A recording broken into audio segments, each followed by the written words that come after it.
Chapter 5 Entering into the Infinite. From the beginning of time, man, in spite of his bodily appetites and desires, in the midst of all his clinging to earthly and impermanent things, has ever been intuitively conscious of the limited, transient, and illusionary nature of his material existence, and in his sane and silent moments has tried to reach out into a comprehension of the infinite, and has turned with tearful aspiration toward the restful reality of the eternal heart. While vainly imagining that the pleasures of earth are real and satisfying, pain and sorrow continually remind him of their unreal and unsatisfying nature. Ever striving to believe that complete satisfaction is to be found in material things, he is conscious of an inward and persistent revolt against this belief, which revolt is at once a refutation of his essential mortality, and an inherent and imperishable proof that only in the immortal, the eternal, the infinite, can he find abiding satisfaction and unbroken peace. And here is the common ground of faith, here is the root and spring of all religion, here the soul of brotherhood and the heart of love, that man is essentially and spiritually divine and eternal, and that, immersed in mortality and troubled with unrest, he is ever striving to enter into a consciousness of his real nature.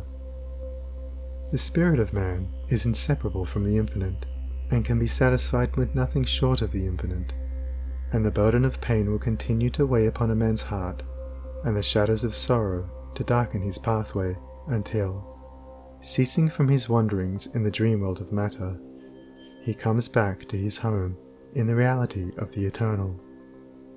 As the smallest drop of water detached from the ocean contains all the qualities of the ocean, so a man, detached in consciousness from the infinite, contains within him its likeness, and as the drop of water must, by the law of its nature, ultimately find its way back to the ocean and lose itself in its silent depths, so must man, by the unfailing law of his nature, at last return to his source, and lose himself in the great ocean of the infinite.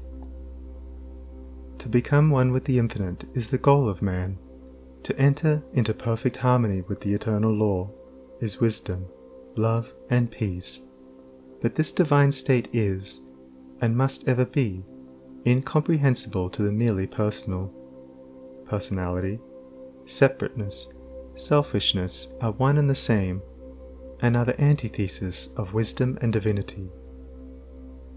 By the unqualified surrender of the personality, separateness and selfishness cease, and man enters into the possession of his divine heritage of immortality and infinity.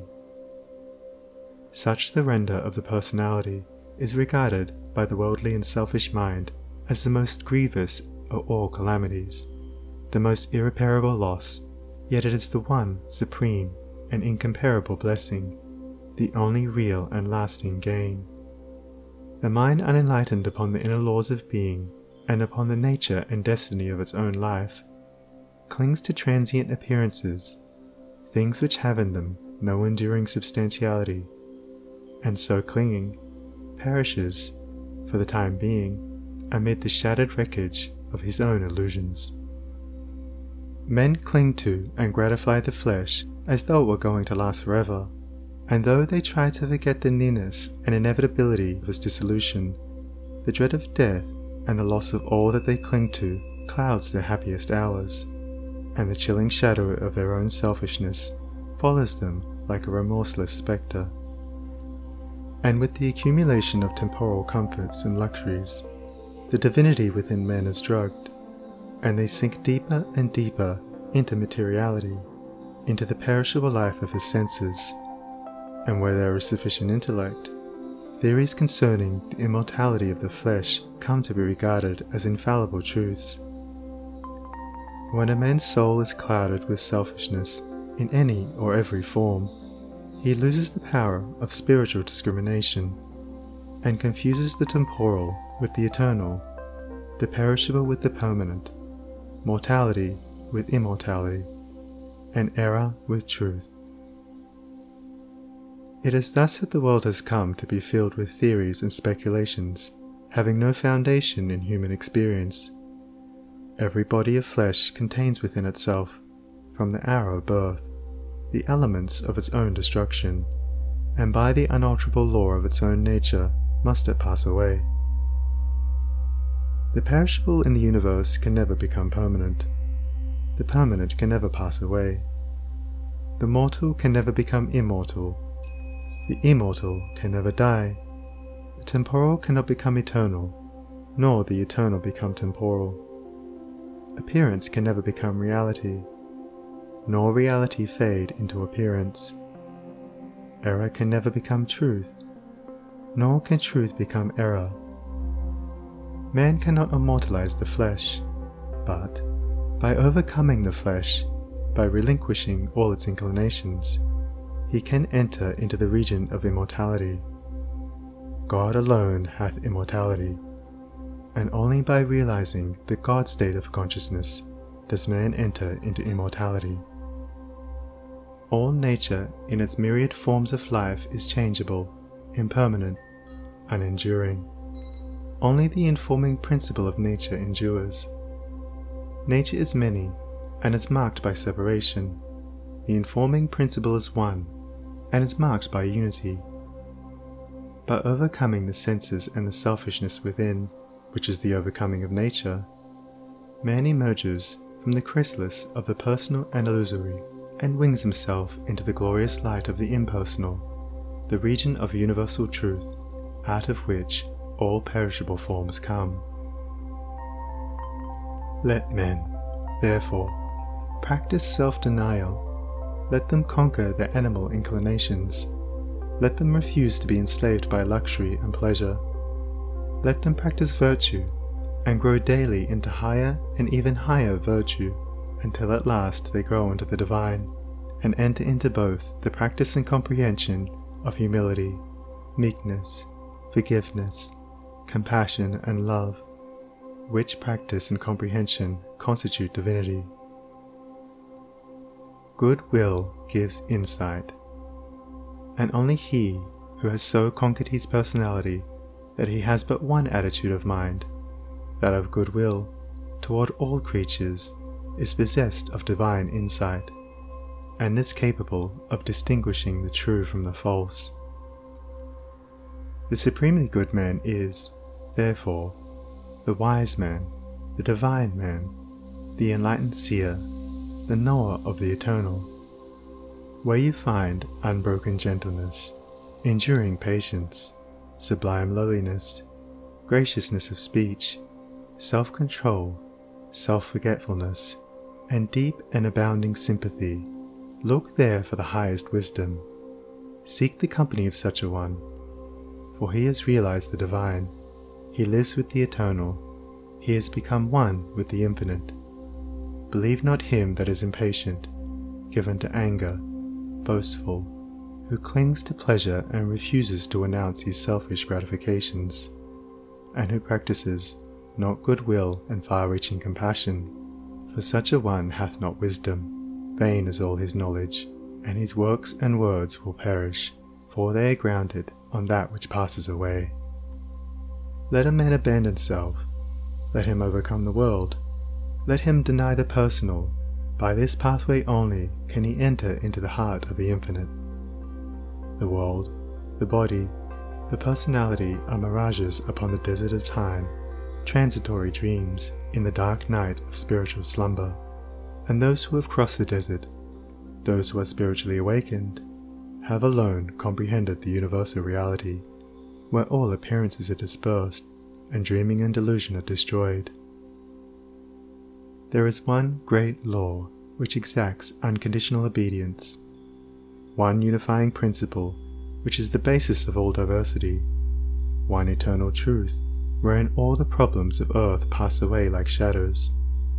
To realize this law, this unity, this truth, is to enter into the infinite, is to become one with the eternal. To center one's life in the great law of love is to enter into rest, harmony, peace.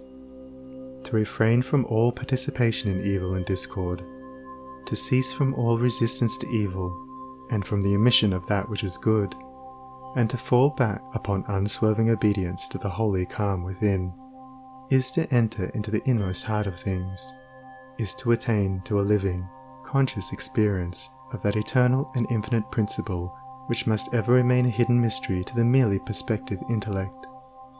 Until this principle is realized, the soul is not established in peace. He who so realizes is truly wise, not wise with the wisdom of the learned, but with the simplicity of a blameless heart and of a divine manhood. To enter into a realization of the infinite and eternal is to rise superior to time, and the world, and the body, which comprise the kingdom of darkness, and is to become established in immortality, heaven, and the spirit, which make up the empire of light. Entering into the infinite is not a mere theory or sentiment.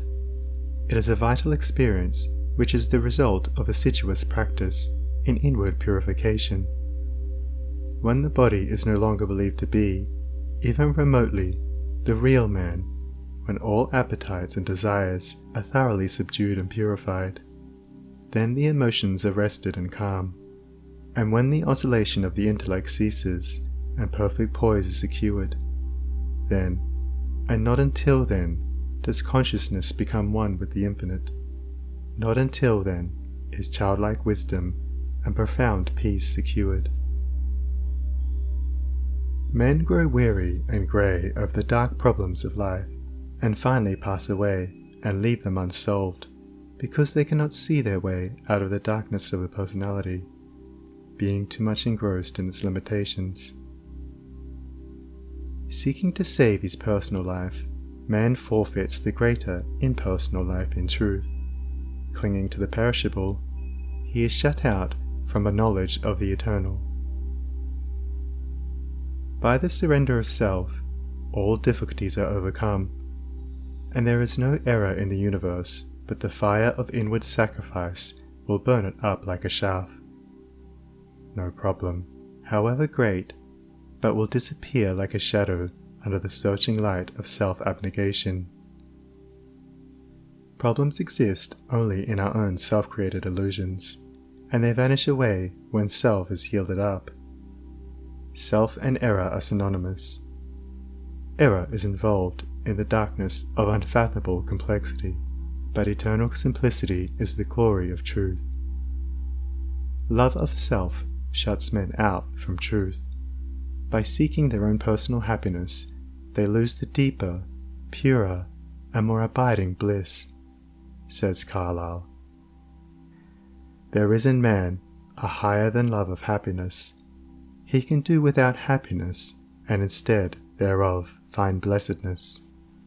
Love not pleasure, love God. This is the eternal yea, wherein all contradiction is solved, wherein whoso walks and works, it is well with him. He who has yielded up that self, that personality that men most love, and to which they cling with such fierce tenacity, has left behind him all perplexity, and has entered into a simplicity so profoundly simple as to be looked upon by the world, involved as it is in a network of error, as foolishness. Yet such a one has realized the highest wisdom, and is at rest in the infinite. He accomplishes without striving, and all problems melt before him, for he has entered the region of reality, that deals, not with changing effects, but with the unchanging principle of things. He is enlightened with a wisdom which is superior to ratiocination, as reason is to animality. Having yielded up his lusts, his errors, his opinions and prejudices, he has entered into a possession of the knowledge of God, having slain the selfish desire for heaven, and along with it the ignorant fear of hell. Having relinquished even the love of life itself, he has gained supreme bliss and life eternal, the life which bridges life and death and knows its own immortality. Having yielded up all without reservation, he has gained all and rests in peace on the bosom of the Infinite. Only he who has become so free from self as to be equally content to be annihilated as to live, or to live as to be annihilated, is fit to enter into the Infinite. Only he who, ceasing to trust his perishable self, has learned to trust in the boundless measure of the great law, the supreme good, is prepared to partake of undying bliss. For such a one there is no more regret, nor disappointment, nor remorse, for where all selfishness has ceased, these sufferings cannot be, and whatever happens to him, he knows that it is for his own good, and he is content, being no longer the servant of self, but the servant of the Supreme. He is no longer affected by the changes of earth, and when he hears of wars and rumors of wars, his peace is not disturbed, and where men grow angry and cynical and quarrelsome, he bestows compassion and love. Though appearances may contradict it, he knows that the world is progressing, and that, through its laughing and its weeping, through its living and its keeping, through its follies and its labours, weaving in and out of sight, to the end from the beginning, through all virtue and all sinning, reeled from God's great spool of progress, runs the golden thread of light. When a fierce storm is raging, none are angered about it, because they know it will quickly pass away. And when the storms of contention are devastating the world, the wise man, looking with the eye of truth and pity, knows that it will pass away, and that out of the wreckage of broken hearts which it leaves behind, the immortal temple of wisdom will be built. Sublimely patient, infinitely compassionate, deep, silent, and pure, his very presence is a benediction, and when he speaks, men ponder his words in their hearts, and by them rise to higher levels of attainment.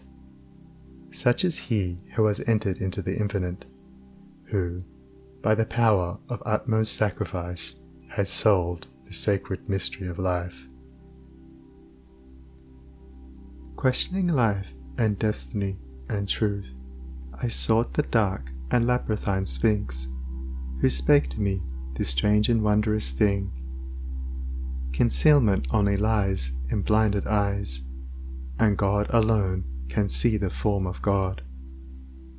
I sought to solve this hidden mystery vainly by paths of blindness and of pain, but when I found the way of love and peace, concealment ceased, and I was blind no more. Then saw I God, e'en with the eyes of God.